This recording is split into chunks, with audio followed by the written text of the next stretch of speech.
জাতীয় সড়কের অবস্থা বেহাল। রাস্তায় গর্তের মিছিল।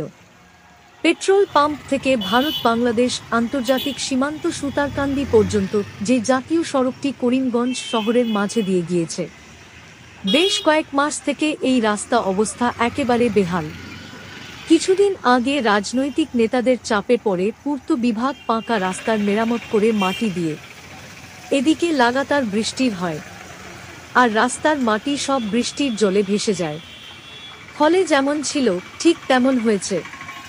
এই রাস্তা দিয়ে যানবাহন চলাচলে সমস্যা দেখা দিয়েছে। যে কোনো সময়ে বড় ধরনের দুর্ঘটনা হওয়ার সম্ভাবনা রয়েছে, অথচ পূর্ত বিভাগ নির্বিকার।